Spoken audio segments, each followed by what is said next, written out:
Okay, in this coolest root, in this coolest root addition, we are talking about nodes. So, nodes are the easiest type to propagate. Whether it's in water or soil, I'm always going to use the water method because I can really keep an eye on my roots, and I like to see progress. And plants can be not for the immediate gratification type, and seeing roots propagate in bottles kind of gives you that. So there are many types of plants that have nodes. I'm going to try to show you some of what a node looks like so you know that this is one of those ones and how to cut it, and know that you'll be just fine. So first, honestly, people use all types of bottles. Right here I've got a clear one and then an amber one. Amber's good for blocking out sunlight. Cobalt blue glass is also good for that. That's why you see beer bottles in the amber often, because it blocks out sunlight, and sunlight's bad for beer.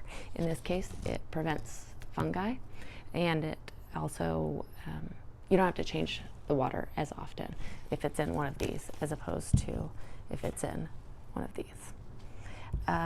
So, nodes. I have a pothos here. This is one of the easiest houseplants, and also the easiest to propagate. I have these suckers all over my house.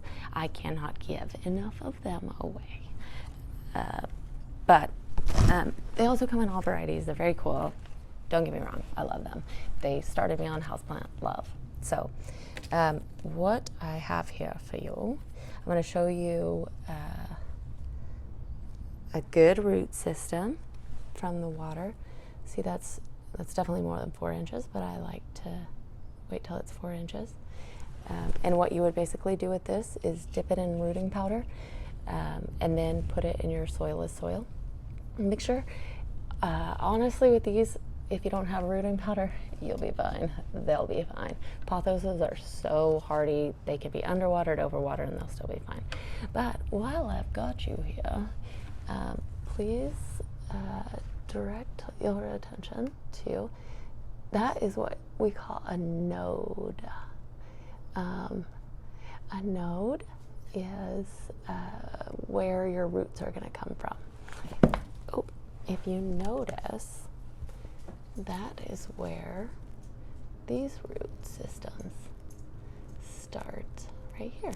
So there is what a good, healthy, ready to put into soil node looks like. But I want to give you a couple of other examples, and also show you what happens after you put it in the soil.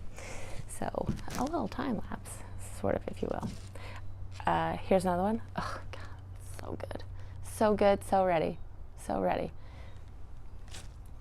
Here's another one. This is a philodendron. Philodendrons are great also. They have nodes, all of their different types. And this is a Philodendron Brazil. That's beautiful.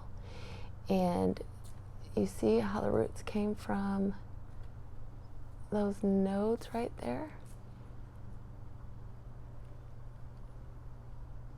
Honestly, you could cut off this part if it got in the way in between the soil, and how pretty you want the plant to look. But this one is actually the mama of that one. She's doing great. She was just getting long, and I wanted to make her more bushy, so I needed to make a baby that I could fit right inside of there. Oh, pasa. And see how I cut her. She also, since she was new, I wanted to give her a good trim, because as much as it hurts to cut the plants, it's always so good for them. And so you see, oh yeah, there it is right there where I cut her.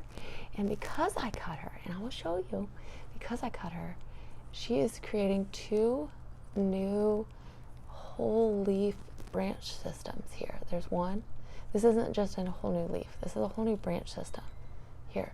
So just because I trimmed this, even if I wasn't planning on adding that to this, it's already going to start getting bushier, which is so much healthier, and it helps protect the base of the plant where all of the important stuff comes from. So trimming is a good thing, and you should always trim as much as you don't like it, or it feels like it hurts. Trim, trim, trim, triminy, true. Don't do it too often, but anytime something gets leggy with the succulents, all of it, trim it off. You're just going to get a bushier base and a more strong plant. So, nodes. I'm starting to get the word. I am